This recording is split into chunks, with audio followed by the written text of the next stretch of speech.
झांसी से खबर सामने आ रही है, जहां नवीन गल्ला मंडी में दिन दहाड़े चोरन ने 2 बड़ी घटना का अंजाम। रुपयन से भरी गुल्लक लेके भाग गए चोर। जानकारी के मुताबिक मौरानीपुर की नवीन गल्ला मंडी में उस समय हड़कंप मच गया जब एक गल्ला व्यापारी की दुकान से चोर द्वारा गुल्लक को उठा के चोरी कर लो। व्यापारी सुमित अग्रवाल ने बताया कि चोर के द्वारा उनकी दुकान में रखी हुई रुपयन से भरी गुल्लक चोर चोरी करके अपने साथ ले गए। इस दौरान दुकानदार और अन्य व्यापारियों के द्वारा चोर का पकड़ने को भी प्रयास करोगे, लेकिन चोर रफू चक्कर हो गए। घटना के बाद गल्ला मंडी के व्यापारियों में रोष व्याप्त होगा और व्यापारी ने मंडी गेट पर प्रदर्शन करना शुरू कर दिया। व्यापारी ने बताया कि इस तरह की घटनाएं मंडी में कई बार हो चुकी, लेकिन पुलिस और प्रशासन के द्वारा सुरक्षा के कोनो भी इंतजाम नहीं करे जा रहे, न ही कोनो प्रकार की चोरी को खुलासा आज तक पुलिस और प्रशासन के द्वारा करोगे। इस घटना के बाद व्यापारियों ने मंडी में लगे हुए सीसीटीवी कैमरा में भी सवाल खड़े करे हैं और इसके संगे जल्द से जल्द व्यापारियों ने चोरी के खुलासे की मांग भी पुलिस से करी है। क्या नाम है आपका? सुमित अग्रवाल। क्या घटना हुई है? गल्ला मंडी में लगभग दोपहर में 2:42 पर पैसों से भरा पेटी गद्दी पे रखी हुई थी। 2 बदमाश आए, उन्होंने पेटी उठाई। जब तक हम लोग भागते, अगल बगल के व्यापारी और पल्लेदार भागते, तब तक वो भाग गए। उनको पकड़ने के लिए दौड़े, लेकिन जी उमेश ट्रेडर्स के नाम से। कितने बजे की घटना है? 2:42। 2:42। कितना पैसा? लगभग 50,000 रुपये। लगभग 50,000। इसकी शिकायत हमने की पुलिस में। उसके अलावा यहाँ पर जो मंडी सचिव है, उनकी कोई जवाबदेही नहीं है। मंडी में लगभग 6 महीने में ये 5वीं घटना है। सब मिलाकर कुल मिलाकर 10वीं घटना है।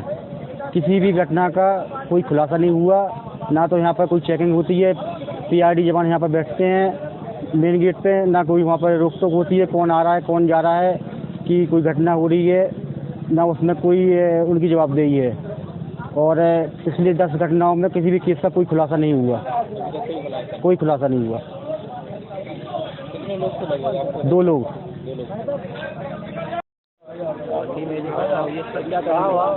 मंडी में जो घटना हुई है, ये पहली घटना नहीं है।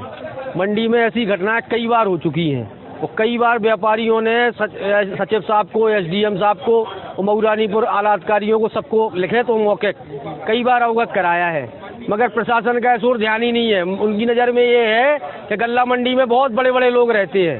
रोज आए दिन किसानों के साथ लूट, व्यापारी मंडी गेट पे यहाँ टैक्सियों का जाम लगा रहता है। सचिव साहब का हर काम में पैसा फिक्स है। अब ये पैसा लेके व्यापार कराते हैं कि व्यवहार में कराते हैं कि रिश्तेदारी में कराते हैं, ये हमको अब जानकारी नहीं है। मगर सब बिल्कुल लूट मची है चारों तरफ से। मंडी में जनरेटर के नाम पे मंडी में जनरेटर रखा हुआ है बहुत बड़ा, मगर जो कभी चलता नहीं है। कहना उनका ये है कि साहब बजट नहीं है। बजट सब कुछ है मगर चलाना नहीं है। उसका डीजल का जो भी पैसा है वो सचिव साहब प्रशासन कौन खाता है ये पता नहीं है। अब ये क्यों नहीं चलता है मंडी में? आप बताइए, हिंदुस्तान की किसी मंडी में लाइट की व्यवस्था नहीं है।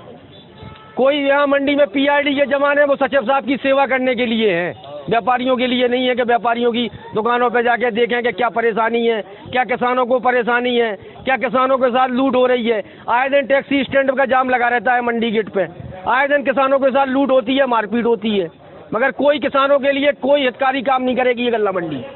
आप किसको दोषी मानते हैं? हम मंडी सचिव, मंडी के PRD, इन दोनों को विशेष रूप से दोषी मानते हैं। बाकी चोरों का तो काम है ही चोरी करना। भाई चोरों की क्या हिम्मत है कि मौरानीपुर मंडी में इतना PRD है। मंडी का जो मेन गेट है, मंडी में 3 गेट हैं, 3 गेट में 2 गेटों में ताला रहता है। एक गेट जो मेन गेट है उसमें ताला कभी लगता ही नहीं है, क्योंकि ताला लगने की उसमें व्यवस्था ही नहीं है। आप देखिए कैमरा लगा करके, तो मंडी में जो मंडी गेट है वो ताला उसका टूटा पड़ा रहता है, उसमें ताला लगने की कोई व्यवस्था ही नहीं है। रात को यहाँ रात भर चोरों की धमाचौकड़ी मची रहती है। तो मंडी से फ्री करते हैं तो हम लोग अपना कोई पूछने वाला नहीं है कि मंडी में से कौन आ रहा है, कौन जा रहा है, किसका माल कौन चोरी करके ले गया। चोरों की व्यापारियों को आपके द्वारा क्या आश्वासन दिया गया है? आज ये मौरानीपुर गल्ला मंडी में एक सूचना प्राप्त हुई है कि एक गल्ला व्यापारी के दुकान से कुछ 2 लड़के थे जो उनकी गुल्लक उठा करके भाग गए हैं। तो प्रकरण के संबंध में जानकारी मिलते ही हम लोग मौके पर आए, मैं SDM साहब और थाने की फोर्स, और प्रकरण में जो पीड़ित हैं उनकी तरफ से तहरीर दी जा रही है। प्रकरण में हम तत्काल अभियोग पंजीकृत करके हमारी जो अग्रिम कार्रवाई है वो शुरू कर देंगे। इसके अलावा एक तथ्य ये संज्ञान में आया है कि CCTV कैमरा कुछ कैमरे सही काम कर रहे हैं, कुछ कैमरे सही काम नहीं कर रहे हैं। उसके लिए हम मंडी प्रशासन से अलग से बात कर रहे हैं कि यहाँ की सुरक्षा व्यवस्था को और मजबूत बनाने के लिए हम क्या कर सकते हैं। व्यापारियों का कहना है कि मंडी में पिछले 6 बार ये घटना हो चुकी है, ये 7वीं बार घटना है और मंडी प्रशासन हर बार की तरह कैमरे लगाने की बात करता है और इस बार भी नहीं करता है। चलिए, पूर्व में क्या हुआ है इस पर मैं कोई टिप्पणी नहीं करूंगी, लेकिन अभी चूंकि संज्ञान में हमारे ये समस्या अभी तत्काल आई है तो इसके समाधान का हम पूरा प्रयास करेंगे, मैं, हमारा तहसील प्रशासन और मंडी प्रशासन। फिलहाल की खबर में इतना ही। आगे खबरें जानने के लिए चैनल का सब्सक्राइब और बेल आइकन दबाओ बिल्कुल न भूलें। खास खबर बुंदेलखंड ट्रिपल के संवाददाता झांसी से शोएब इब्राहिम की। ऐसी खबरें जानने के लिए बने रहे सिर्फ बुंदेलखंड ट्रिपल की शिवांगी तिवारी के साथ। जयराम जी की जय बुंदेलखंड।